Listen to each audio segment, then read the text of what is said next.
Namaskar students.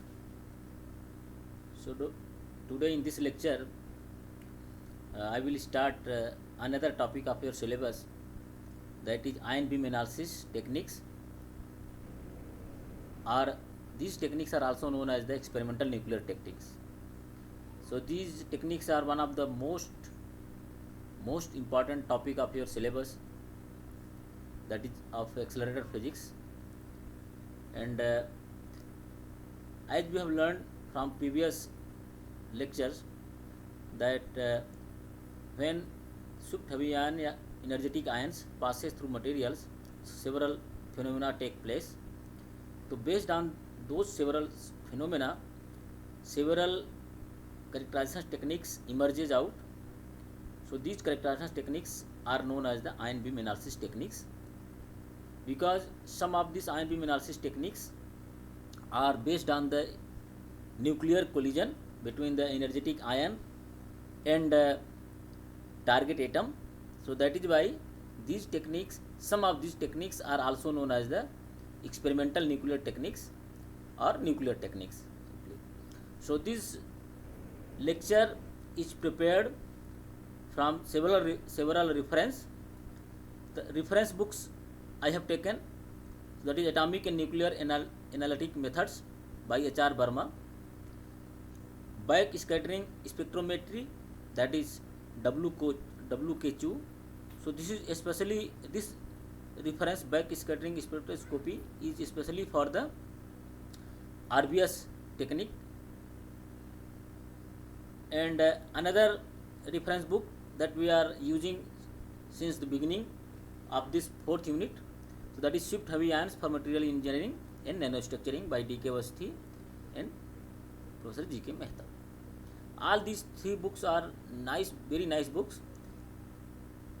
In this first book, this Atomic and Nuclear Analytical Methods, you can find out so many characterization techniques which will be included here. And in this book, last book, that is by D.K. Awasthi and G.K. Mehta sir book. So these books they have described in a chapter 2 several techniques, but in a short form, in a very short. If you want to have some feeling about the techniques, then you can go through this book. Similarly, this second book, that is Back Scattering Spectroscopy. So this by W.K. Chu. So this is one of the very pioneering book of this for learning the Rutherford back scattering spectrometry. So this is only the book by which we can understand. So as we have learned that when ion and solid interacts take place, so several phenomena occurs within the material. Here I have shown, I have already described this PPT in our previous lectures. So energetic ion is falling on the sample.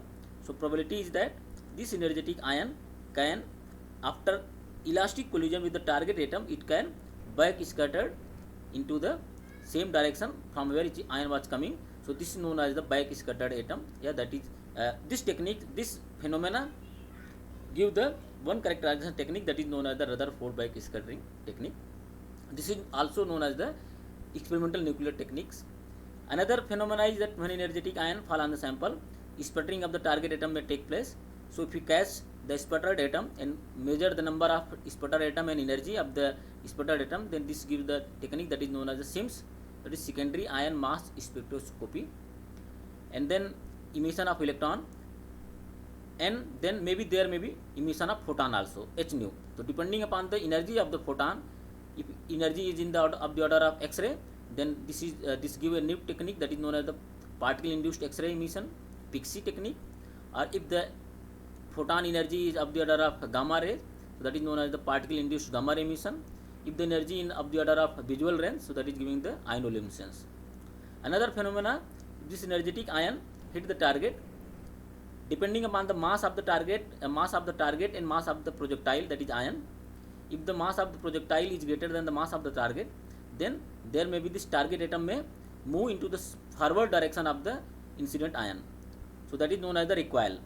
So after catching this number of atom, recoil atom, and the energy of the recoil atom, that is giving the information about the sample.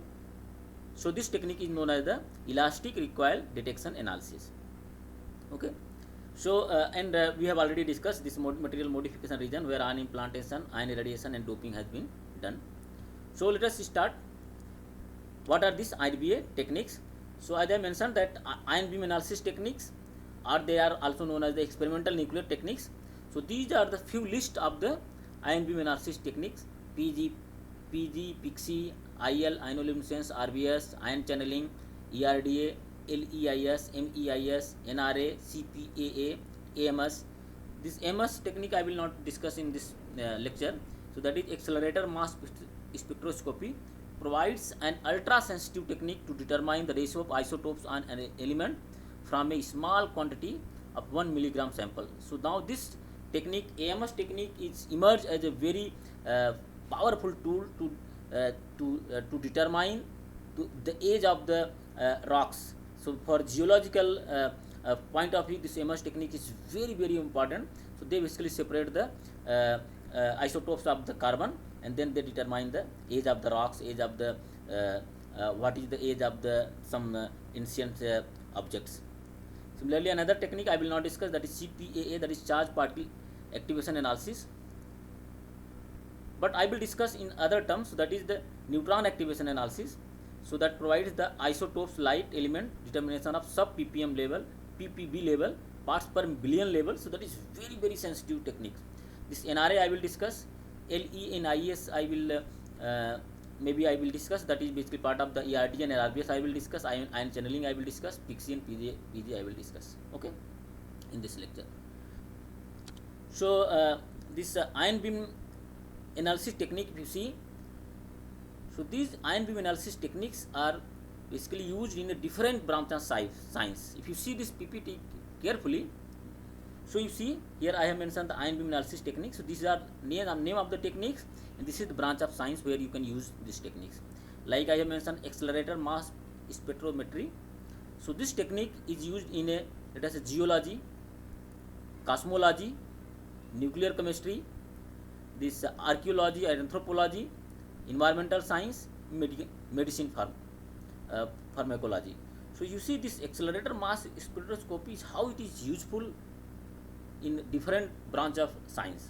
Similarly, ionoluminescence, if you see, that can be used for geology, and that can be used for this material science. PIXI, that is proton induced particle induced X-ray emission. Again, this is very versatile technique. You see the number of applications in different branch of science: geology, cosmology, nuclear chemistry, archaeology, anthropology, environmental science, medicine, pharmacology, material science, and if you go biology, agriculture. So this PIXI is one of the very versatile techniques which can be used in several branch of science. And similarly, another technique, that is NRA, nuclear reaction analysis, or charge particle activation analysis. So this technique is used in material science, solid state physics, and agriculture.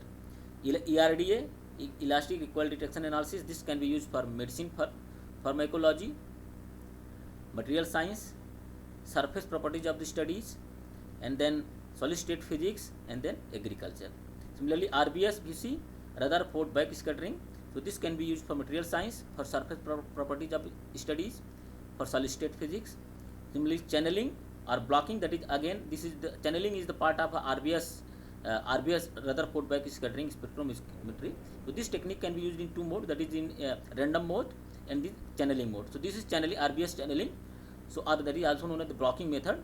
So this can be used in surface properties studies and solid state physics, that is condensed matter physics. So you can see that how the ion beam can be used in a different branch of sciences in a different way.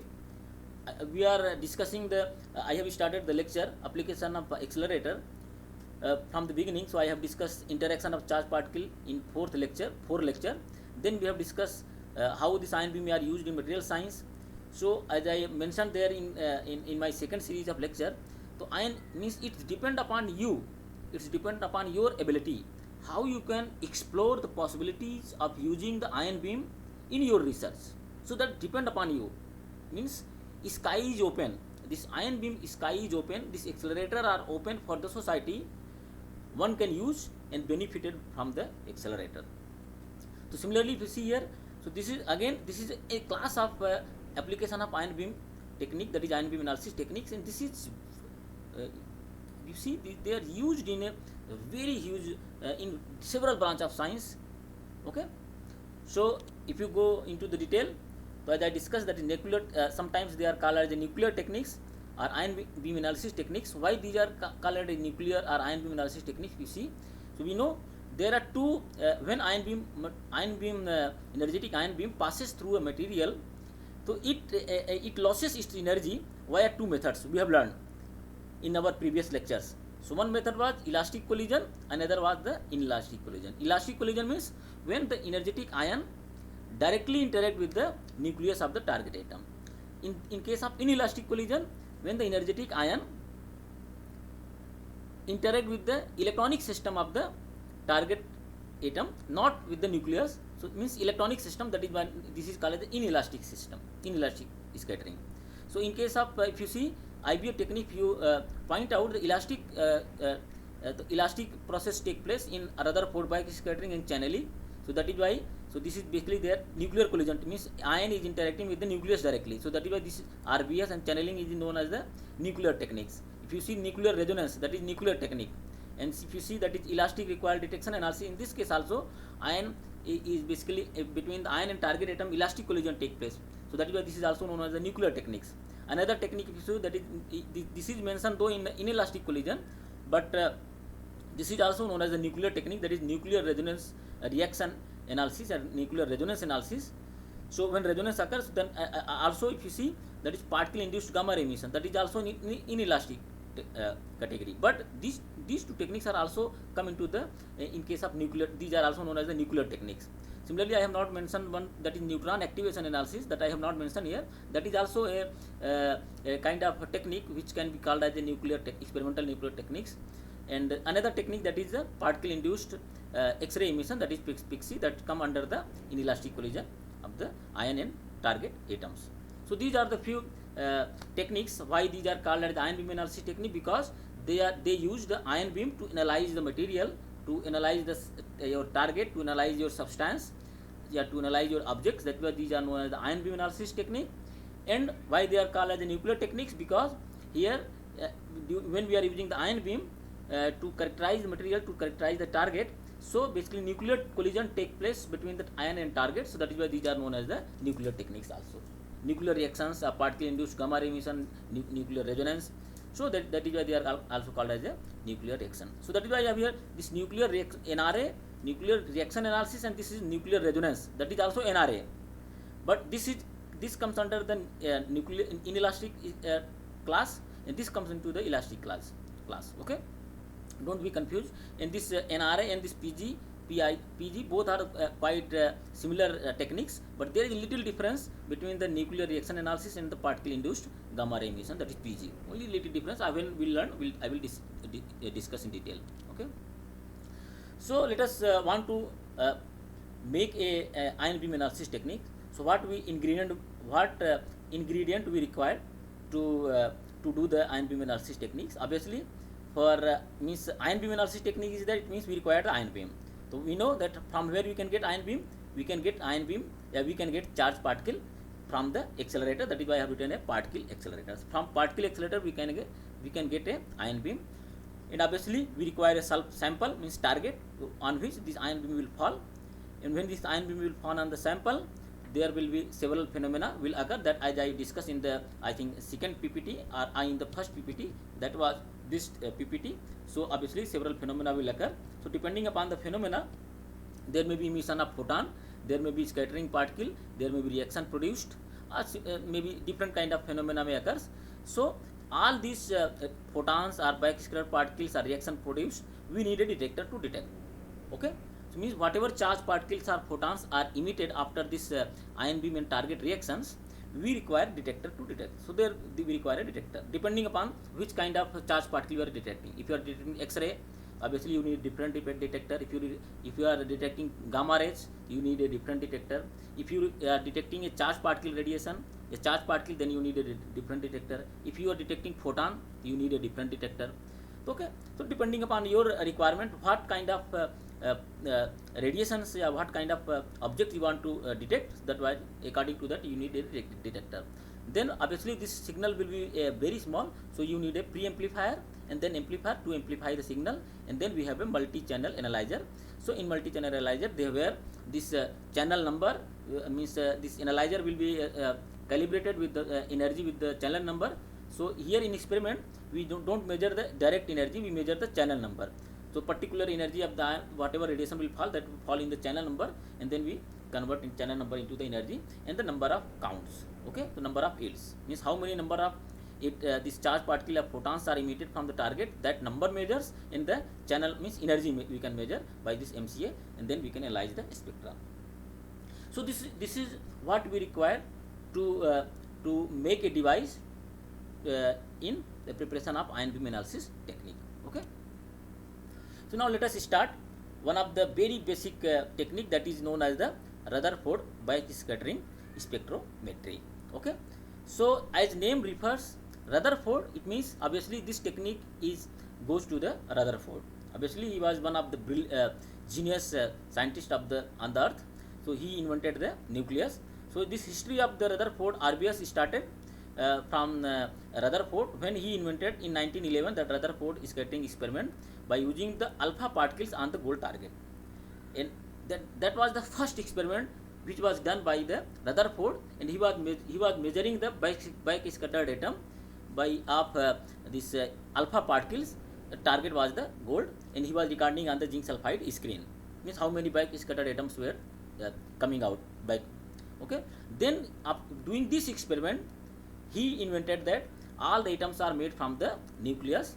Okay, and then later on this was his first experiment. So that time people were not aware that how one can use this technique for material characterization. Then the first paper, if I what I have searched in literature, that was came into the analytical chemistry in 1957. He has used this technique, RBS techniques, for material analysis. Okay, so what is the principle in RBS? The principle is that obviously if this is ion beam analysis techniques, means we require the charged particle radiation. So obviously the principle means what we require a charged particle accelerator. So here we have a charged particle accelerator which can deliver a appropriate energy of the ions. Okay, so this ion beam is falling on the sample. How will decide the energy of what should be the energy of the ion?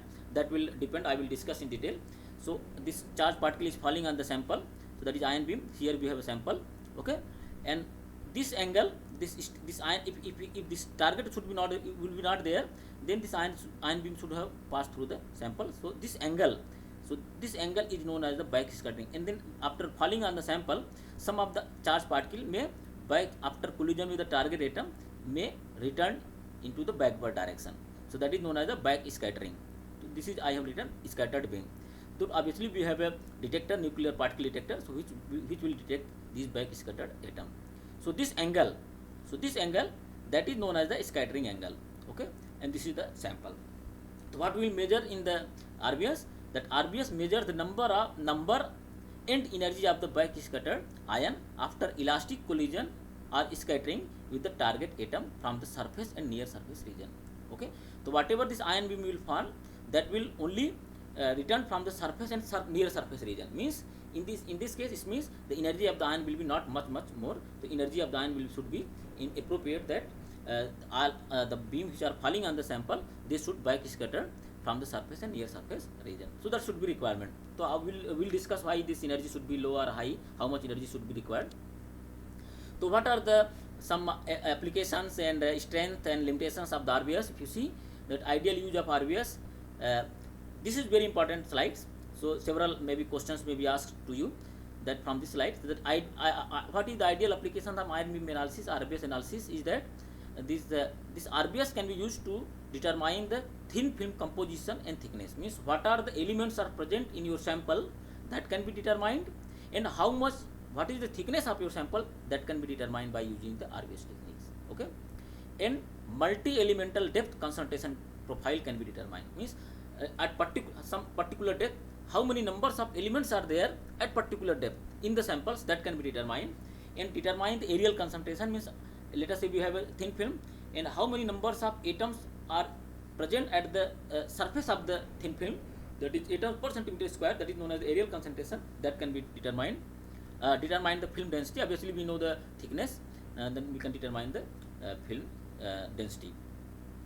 And some of the strength of the RBS is that it is non-destructive composition analysis, that as we have learned that when ion beam will found on the sample, one may assume that ion beam may destroy the sample, but no, because here energy is chosen in such a way that ion beam will not destroy the sample, so that is why this is known as the non-destructive techniques. It gives the number, so that is a quantitative, without we don't require any standard sample. Matrix independent, whatever chemical bonding are present into sample, that is unaffected, means chemical bonding does not affect the measurement, so that is why matrix independent means unaffected by the chemical bonding states. Whole vapor analysis, one can analyze the whole vapor or one can analyze a very small sample, that can be done, and it can be used for conductor and insulator, both sample can be done. And what are the limitations? The limitation is that one cannot analyze the hydrogen measurement present in your sample. Means let us say we have a sample where hydrogen is present, then one cannot detect the hydrogen, because hydrogen is the lightest element present in the periodic table, so one cannot determine the hydrogen. Why one cannot determine? When we will discuss the principle of this RBS, so we will learn that in case of RBS, mass of the projectile, means when ion will back scattered, means ion will back scattered if and only if the mass of the projectile will be less than the mass of the target. Okay, it means if your hydrogen is present, the lightest mass is hydrogen, and then helium we have. It means if you are using the hydrogen and hydrogen is present in the sample, so for back scattering, both this mass of the projectile should be less than the mass of the target. So here hydrogen is there and projectile is also hydrogen, so means hydrogen will not back scattered. Similarly, if you are using the helium, obviously helium cannot be back scattered from the hydrogen, so that is why one cannot detect that. Means if it is not back scattered, one cannot detect what is present. Okay, so that means hydrogen cannot be detected from the RBS. So that is one of the very basic limitation of the RBS technique. Low Z elemental sensitivity. It means it is less sensitive to the light element. Okay, it is sensitive. It is very sensitive to the heavy element, but it is less sensitive to the light element. We will discuss in detail. Large analysis area. At least we require 2 mm samples. Okay, and useful information limited up to the means it can give the it can explore the information of the sample up to only 1 micrometer sample, that depend upon the range of the ions. Okay, means we choose energy in such a way that this range of the ions should be very less, so that is why it gives the information only up to the some 1 micrometer range only. So let us try to discuss the basic principles behind the Rutherford backscattering technique. So one of the very basic principle behind the Rutherford backscattering is that is known as the scattering kinematic factor, that is K. The scattering kinematic factor is that, let us say we have a target. Okay, here we have a target, that is target. In target maybe M2, M3, M4, so many atoms may be present, but here we are assuming that only M2 atom is present. Let us say mass of M2, and then we have a projectile, that is M1. So from particle accelerator we are giving energy to the M1, that is E0. Obviously the velocity will be V0. So this is the initial velocity of the charged particle ion. Okay, with mass M1 which is falling on the target. When this mass will fall on the target, what will happen? If you see here, in diagram I have shown this mass of the target atom, that is little larger than the mass of the projectile. That means in order to observe the backscattering of the projectile, that's in order to do that we require the target atom must be larger than the projectile atom, then only this backscattering will take place. So that is why this is larger atom and this is smaller atom. So when it will hit, obviously this atom will backscatter. Okay, so when this atom will hit and it will backscatter, what will happen? After backscattering, mass will not change. Okay, of this atom. Obviously mass, let us say if it is helium, obviously helium will not change into the hydrogen, it will remain helium. But after elastic collision with the target M2, then what will happen? Energy of the projectile, this will change. Energy of the backscatter will change, and this energy will depend upon the what target you have inside the. Okay, that will depend upon the kinematic factor K. So what is kinematic factor we will discuss. Okay, and so this is back scattered atom. Similarly, when this projectile is hitting the target, there may be recoil also, but we are not discussing recoil. That for recoil case, this mass, this should be greater than this one, so then this atom may recoil into the forward direction, that is known as the recoil. So this is known as the recoil angle, and this is known as the backscattering angle. So this angle, that is known as the backscattering angle. So scattering kinematic factor can be defined as the ratio of projectile energy after collision, that is let us say E1, to the projectile energy before collision. So that is known as the K. So K can be defined as that is E1 upon E0. Here I have written. Okay. So in order to calculate the K value mathematically, so you can apply the kinematics, little kinematics, little calculation, energy conservation and momentum conservation. You can find out the formula.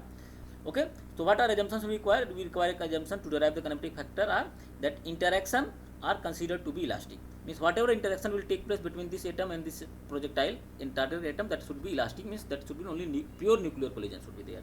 Okay. And the projectile energy E0 much larger than the binding energy of the atom in the target. Okay. So that is another assumption. And nuclear reactions and resonance must be absent. Means as we have discussed, maybe there nuclear reactions or resonance may occurs between then, so that should be, we have to ignore it. Okay. So if you do the simple kinematics, so by applying the conservation of energy, so energy conservation of energy before collision and energy after collision, if you do, so this is the equation you can write. And similarly you can write the conservation of momentum before and after collision. And if you resolve the parallel and perpendicular components, so these two couple equation will be you can find out. So these two couple equation, so this equation, that is equation 1 and equation 2, equation 1, equation 2 and equation 3, if you solve just to find out what is the ratio of E1 upon E0. This ratio of E1 upon E0 is known as the kinematic factor. If you calculate, so this will be equal to m2 square minus m1 square sin square theta, that is under root m2 square minus m1 square sin square theta plus m1 cos theta upon m1 plus m2 ka whole square. So that means if you see here variables, this K depends upon the theta, and K depend upon the mass of the projectile m1, and K depend upon the m2, that is mass of the target. Okay. So that means the if you try to write the energy of E1, E1 will be equal to obviously K into E0. Okay. E1 will be, if you multiply here K into E0, that E1 will be equal to K into E0. It means if you change the M2, here let us say if you decided that this will be the M1, if you M1 is fixed, let us say theta is fixed, then if you change the M2, then E1 will be different. It means whenever the fixed projectile, fixed mass of projectile will collide, fall on the target, so when it will return from the back scatter from the target. So if it is back scattering from different atoms, different target atoms, so it will have a different energy even. So in this way, by measuring the energy of the target, okay, one can analyze that what are the elements are present into the target. So that is the basic principle of this RBS techniques. So I have given you as a assignment. This is very important assignment. You have to do. You have to calculate this formula. Just I have done most of the things. This I have written 3 equations. Just you have to do simple calculations, that addition and subtraction and something like that, and then you can find out this K. If you see here, E0, M1 and theta. So if you see that theta is basically these are the preset experimental parameter. When we do the experiment, E0, M1 and theta, we decide which projectile we need. We first decide that what should be the energy of incident ion. We decide that what should be the back scattering angle. That we decide before doing any experiment. We decide it. Okay. Then if you, out of these parameters, you see only E is the variables, means E is unknown quantity. So E is measured during the experiment. We measure basically E. Okay. E energy of the charged particle is measured, and also we measure how many number of back scattered atoms, that is the yield we measure. So we measure E. E1, यहाँ पे E है, इधर E given, that is we basically measure the E1. We measure E1 and the number of how many numbers of back scatter are coming. So that what we measure. So if you see, if you do again, if you go move forward further, so this K we have written, that is function of theta M1 M2. The E1 upon E0. So special case, if you put the theta is equal to 180 degree and 90 degree, so this will be basically this quantity will be k is equal to 1 minus x upon 1 plus x whole square, and this k for 90, that is 1 minus x upon 1 plus x. Okay, so this if you try to write out the kinematic factor for different target atoms, for let us say helium projectile, if you are using for few targets, if you see for M2, so as if you see for different scattering angle, this kinematic factor is different for 10, 30. This is atomic numbers. So this data I have taken from this book, that is RBS, this Chu in HR Verma, both book you can find out. So as we have discussed earlier, that this energy of the projectile, energy of the backscattered atom, backscattered charge particle, that is depend upon the kinematic factor. So means if the M2 if M1 is fixed, theta is fixed, what is variable, then only M2 is variable. So depending, if you change the M2, E1 will be changed for different target atom. So similarly I have shown here two example. If you see here, we have a target and we have a charge particle which are falling on the sample. These are the basically helium, that is alpha particle, alpha beam of energy 1 MeV, 1 million electron volt energy, that is E0, and they are falling on the sample. If they all fall on the samples, so some of the ion will channel through the sample, they will go inside the sample. Only few of the ion means they can backscatter, means they can take elastic collision. Let us say I have shown here. So this atom is taking elastic collision and it is backscattering, and this is also taking backscattering. Here in the target there are two atoms are present, two type of different atoms, two M2 are present. So what M2? That first is the gold and second is the aluminum. So gold is heavier element and aluminum is a little lighter. So obviously if this helium atom will backscatter from the gold, this have a different energy. We can calculate, we know that k is equal, E1 is equal to k into E0. So if you write say M2 for gold, so obviously, and theta is fixed, energy is fixed. So here theta is theta is 170 degree, energy E0 is 1 million electron volt. So what M2 you now you have this gold 197. Obviously E1 you can calculate. If you calculate the E1 from if you detect by detector, or you can calculate, the E1 will be 922.5 kV. Similarly, if you do for the aluminum, so that it will be 552.7 kV. It means same projectile which is backscattering from the target, if it is hitting from different target, its energy is different. So by measuring the energy of this target, one can say that okay, in target this atom is present, this gold atom is present, and this atom is because of the aluminum is present. So one can analyze which elements are present in your target material. Similarly, another thing is that here I have shown. Let us say if your target have some thickness, so let us say for gold only, so I have a gold film of some thickness. Same experiment can be done for this helium beam of 2 MeV energy. Okay, here energy is changed, just you can change the energy, and scattering angle, that is 170 degree only. Okay, so if the target if the helium which is colliding with the surface atom, so the gold which are present at the surface, if helium is colliding with the surface atom, obviously this have different energy. So that is, let us say 1845 kV. Okay, now the helium which will travel into the your target, and when it will backscatter from the inner gold atom, okay, which is residing deep inside the sample, obviously. So because this helium will lose its energy traveling this distance, and then after backscattering, this helium will lose this energy up to traveling this distance. So that is why obviously the helium which will backscatter from the deeper gold atom, that will have different that will have less energy than the helium which is backscatter from the surface. So if you see, so there is this much energy, the delta is 33 kilo electron volt. So this is from surface and this is from the deep inside the target. So in this way, by measuring this energy difference, one can measure the thickness, means this depth, this energy straggling basically give this energy depth is basically giving the thickness of the target. So one can measure the thickness of the sample also. Okay, so this I will give some more examples. Here I have shown some more example. So if you have, let us say, different targets, if you have let's say hyphenium, silicon and oxygen, and if you are allowed to fall let us say beam on the sample, obviously if you calculate the kinematic factor, so kinematic K hyphenium will be much larger than the K silicon, means kinematic factor is unique. The kinematic factor of different atom is the basically characteristic property. So means it cannot match with the different atoms. Okay, so it will be unique for each element. So if you see here, so obviously this larger element have a larger kinematic factor, so KFHF have larger than K silicon than K oxygen. So obviously if you calculate the energy of the back scattered, so obviously this E0 is fixed. So obviously it means if you plot on the spectrum energy versus the number of back scattered atom ion, so what you will get, obviously this, at higher energy side you will have a hafnium peak, and then you have a silicon at the middle, and then lighter element is oxygen, so then oxygen will be there. So this is hafnium, this is silicon, and this is oxygen. Okay. So this is how spectra, if you regard spectra energy versus the yield, what we measure into the amplifier multi-channel analyzer, so that how it looks. Similarly here I have shown, let us say a film is there, silicon substrate on hafnium oxide thin film. If you do the experiment with the 1.5 MeV helium ions, so if you measure, obviously if you see this is this peak correspond to the surface hafnium atom, and then this surface this hafnium have some thickness. Because of thickness, we have learned in previous slide that because of thickness there will be straggling in the, there will be energy spread within the spectra. So here if you see that energy spread is there, that is of hafnium.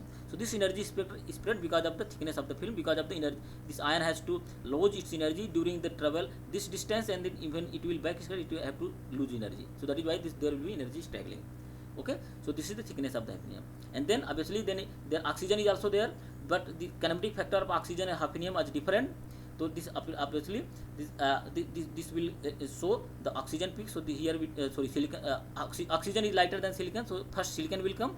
If you see here I have shown silicon, so though silicon is the bottom, but actual if silicon would have been present at the surface, so silicon peak would have been come here, but because of the hafnium oxide present at the before the silicon, so that is why there will be some energy loss. So in actual, if you do this experiment, silicon will come at this place, and then the oxygen that is coming from this oxygen.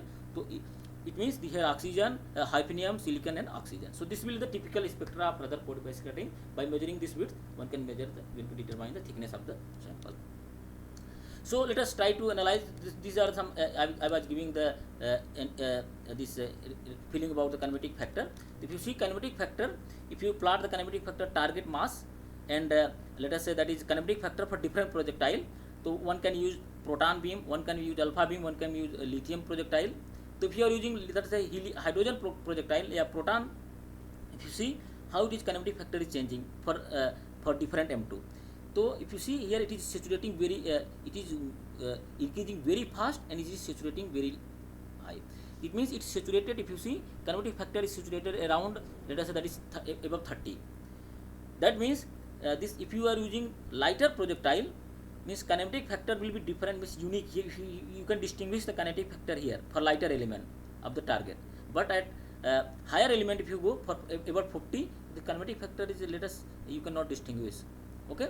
Similarly, if you use the helium projectile, alpha projectile, if you see now you can for it is increasing for the higher target also. This kinematic factor you can distinguish for higher target, it means larger than the hydrogen projectile. Similarly, if you use the lithium projectile, you can resolve the higher atoms. It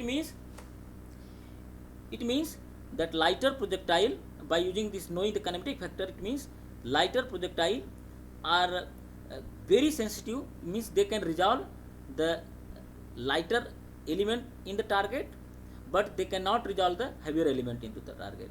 If you resolve the heavier element into the target, what you have to do? You have to increase the projectile mass. As you are increasing the projectile mass, the kinematic factor is resolving, so that is why you can resolve the heavier element. Okay, so that is the what we have learned from this diagram. So this means if you are into but if you are using, what will be the disadvantage? If you are using, let us say, heavier projectile, then one cannot detect the lighter element than the projectile into the target. So that is the disadvantage of using the heavier projectile element. Okay. Similarly, let us say how this it is changing with the theta. So here for different scattering angle we have plotted, that is for different mass and kinematic factor. If you see, for this is 180, and this is for 180, and this is for the 30. If you see this kinematic factor, so this is well, I think it is well reasonable for the nearly if you go for scattering point of view, it is between 150 to 170. So this scattering kinematic factor can be resolved for heavier element. But if you go for the, let us say, 30 degree back scattering angle, so it is very good for the lighter element, but it saturate kinematic factor saturate at very fast, means it cannot detect heavier element for lighter. So maximum yield and maximum resolution can be observed at 165 to 170 degree back scattering angle. So that is why when we do the RBS experiment, that we do at 170 or 165 scattering angle, because kinematic factors means will be distinguished for larger elements. So that is why one can one can resolve the heavier element also. So here I have beside the impossibility to collect ion. Obviously, if theta is less than the 90 degree, one cannot collect the ion. So this is again how one can resolve the mass resolution. If you see here, I have trying to show. You see, this is target and kinematic factor. If you see here, let us say for this lighter element, the kinematic factor is quite large. Okay, delta K is larger. But if you go for heavier element, here delta K is little smaller. So that means as you increase the target mass is heavier, so for heavier target mass, this mass resolution will be very less by the RBS measurement. Okay, so I will show some examples also. If you see here, so I have shown gold. Here the helium ion is falling at 165 degree, that is 2 MeV helium ion. So gold, molybdenum, iron, silicon, oxygen, okay, and carbon is there. So if you see, this is the for heavier element, the light element.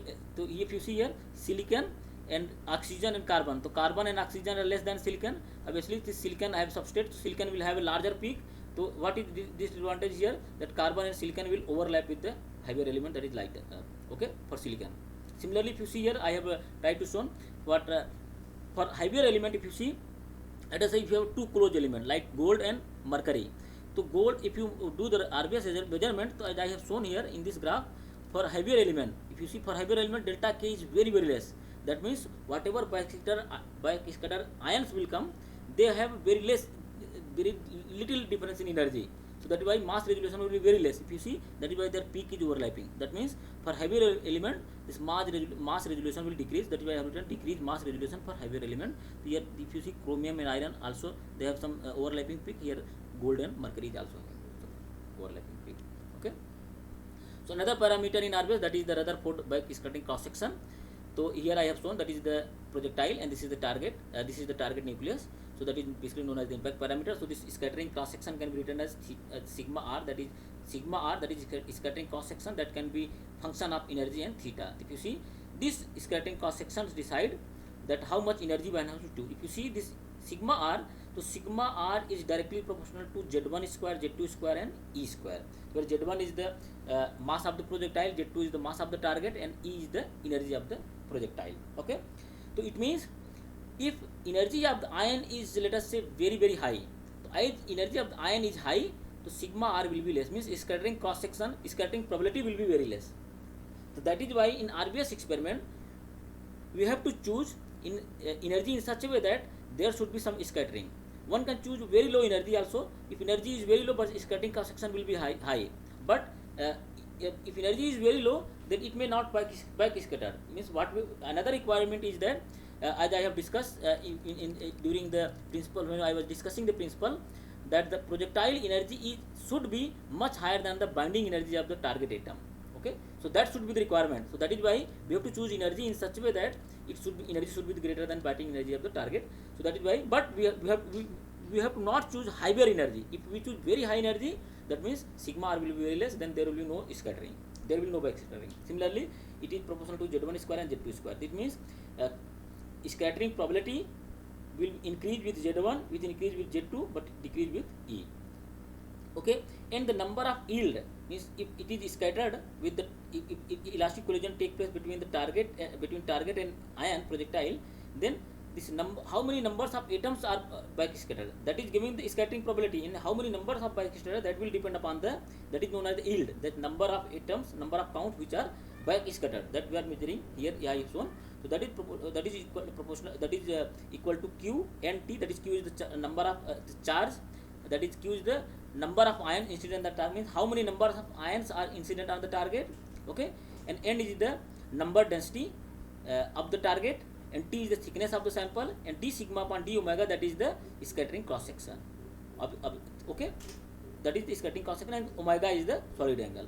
That means this number of back scattered ion that also depend upon the scattering cross section, and obviously how many number of atoms are ions are falling, and density of the target and the thickness of the target. So here I have shown one example for helium projectile, 2 MeV helium projectile at 165 angle falling on the sample which have carbon, oxygen, iron, molybdenum, gold. If you see, gold is showing larger peak. So obviously, as we have seen, this sigma r will be proportional to Z2 square. So if Z2 means this is heavier target, Z2 is larger, so this count is larger. This y is also proportional to d sigma upon d omega. Okay, so that is why this is larger peak is showing. That is sensitive, very sensitive. If you see here, that sigma r, then molybdenum, then iron, then silicon. As we are increasing the Z2, so here this sensitivity, the sensitivity is decreasing because these are the lighter element. So this scattering probability is decreasing with the lighter element.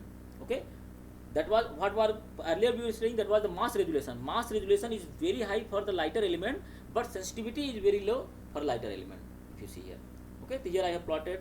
I have shown that energy versus the relative yields. Obviously, the heavier element is heavier elements, that will show the heavier yield, and that is the lighter element will show the lighter yield. So that this can be find out in this reference.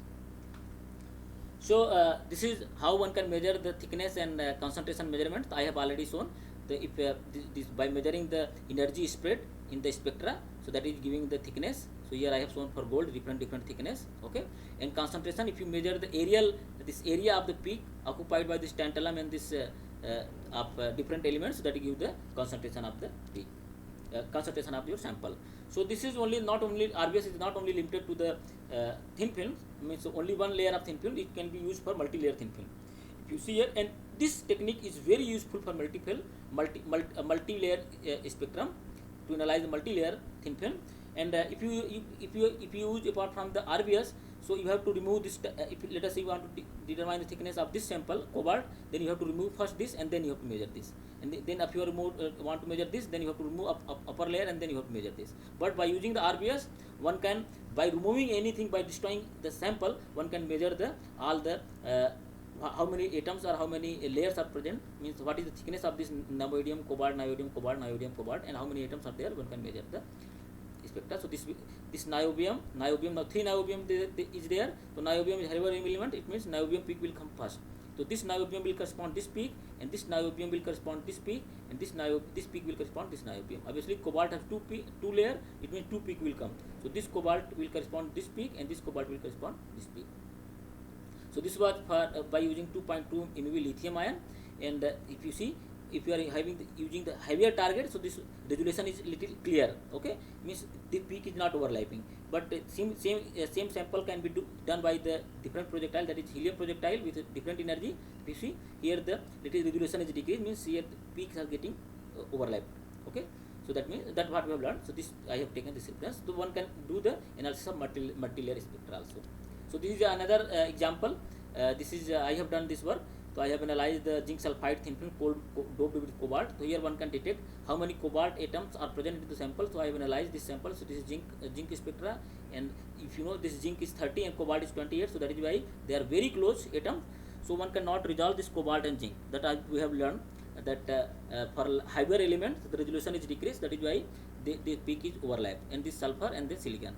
So I have one can analyze the sample. So this 47% zinc, 50% sulfur, and 3% cobalt was there. So this appears in this journal. This is not only limited. One can use the RBS for measuring the interface diffusion. Let us say we have a target. Here I have shown that is gold and amorphous germanium and silicon. So if you heat or do the ion beam radiation, there may be probability that this amorphous atom, as we have learned in ion beam mixing, so this germanium atom may diffuse into the gold side, and gold atom may diffuse across the germanium side. So I have tried to show here by that is simulation. If you see here, the clear diffusion is there. That is the computer simulation is there. Okay, but by experimentally, you can this diffusion you can measure by doing the Rutherford by scattering measurement. If you see here, so here if you see, this is the gold peak. So this black one of the pristine sample when there is no ion beam radiation, and this is the red one that is after ion beam radiation. It means if you see gold peak is diffused this side, it means gold atoms has come toward the germanium side. Okay, and here if you see germanium peak for a pristine sample, that is little this side, and this germanium after irradiation germanium peak is little shifted here. That means germanium is diffused there this side. That means interphase diffusion can be measured by using the RPS measurement. So this work is appeared in crystal engineering communication by our my student, PhD student. So this is what we have learned, Rutherford backscattering measurement. Okay. So there is another technique, so that is RBS channeling. So RBS channeling is, we know there are some lattice plane into the crystal. So if you use the RBS in a line in such a way that ion should not backscatter, it should channel through the, it should move through the channels of the lattice planes, between the lattice planes of the target. So that is known as the RBS channeling. In a single crystalline structure, an atom beam is steered through the open space between the rows or planes of the atom, and this steering is phenomena is known as the channeling. If you see here, I have shown. Let us. This is the atoms, and these are the atoms. We know that there are lattice planes. So this is one lattice plane, and this is lattice plane. So there is in between the lattice plane there is a space, some space of the angstrom order. Okay, if the ions are allowed to fall in such a way that these ions should not backscatter, they should channel through the sample. So this is known as the RBS channeling. So here this I am showing this channel. So in detail you can read this about RBS channeling in this reference, that is Current Science, probably in there. So we'll learn in detail. So okay. So this is I have shown this random RBS what we do. So in case of random RBS, these beams are falling in a random way on the sample, and then these are backscatter, and we measure the detector. So then when we measure the backscatter ions on the detector, we get the number of yields. Okay, it means number of yields will be more. Now if we are allowed, means we have done experiment in such a way that this, in case of RBS measurement, RBS channeling, so the ion beams are allowed to fall, means we have to first detect the channel, means the lattice planes, and then ion beam is allowed to fall through the channels. Then obviously the most of the ion will pass through the channel, so they will not backscatter. If you measure the detector by backscattering, obviously the number of yield, number of backscattered ion, that will be less. So by doing this experiment, so what I have written, when ion incident on the single crystalline sample channel along the closed packed row, reduce the number of atoms. So by doing this experiment, we can study the crystalline perfection, whether your sample is pure crystalline or not. One can study the defects. If some defects are there, some dislocation or impurity is there, that can be determined. One can locate the impurity. If any impurity atom is present in the lattice, one can locate the impurity atom, and whether your sample is crystalline or amorphous, that can be also determined by the RBS channeling. We know that X-ray diffraction is one method to determine the crystallization, but this is another method. Ion beam analysis can do the crystallization measurement also. So this is another measurement which can which perform the this crystallization measurement. That means that is giving the quantification of crystallization, and dopant atom location. One can do determination of strain. If any strain is present in the sample, that can be determined by the RBS channeling measure. It means RBS channeling is a very powerful tool to do this experiments, to investigate about sample crystalline perfection, defects, location of impurity, crystallization, quantification of crystallization, dopant location. So this I am showing some of the lattice planes of the crystal. So this is the silicon 100. So these are the channels. So silicon 11, these are the channels. 111, these are the channel. So single crystal random. So this, if you randomly do, so this is the random silicon, this is channel silicon. If you do the RBS, let us say on this sample, obviously, so it will backscatter will be like this. If you do the RBS on these channels, so RBS will give the less number of backscatter atom. Okay. So if you similarly again I have shown, try to show this is here the ion is, this is channeling. Here if you some defects are present or some different atoms are present, obviously when this ion is channeling, so there is chance that it may channel from the point defects. If some surface defects are present, it may from the amorphous surface, it will backscatter. So one can measure the crystallization of the sample. Okay, here I have shown the perfect crystal obviously will channel. It will show the less number of backscatter. If amorphous sample is there, so it will return the more number of backscatter. So if you see that this number, this intensity, this I have shown this very thin and this is very thick. So if you do the random RBS, obviously the backscatter atom will be very high. If you do the this channeling RBS, So this will if ion will channel, so very less number of ion will pass through the surface. Okay, so this is again bicrystalline. So here we have done one experiment. So this is from the pristine silicon, that is amorphous silicon, and this is the RBS channeling. Okay, and this is the pure single crystal. The pure single crystal, if you see, the number of bicrystal are very less, and in this we have done the amorphization of silicon up to a few layer. So this is the because of the amorphized layer, so this much, and then ion channel, and this is the pure amorphized layer. So this is random RBS. Okay, so one can determine how much amorphous layer is created. So this much, this is the thickness of amorphous layer can be determined. So this paper, if you want to read in detail, that is, you can go through this paper that is done by my PhD student. So up to now we have learned the Rutherford bicrystalline and RBS channeling nuclear technique, ion beam analysis technique to characterize the material. So this technique is very important. So I will suggest you to read carefully. I will send some reference books and some reference paper also. So please go through the book. Thank you very much for listening me. So we'll come in next lecture. We will discuss the elastic IRDA channeling. Thank you very much for listening me.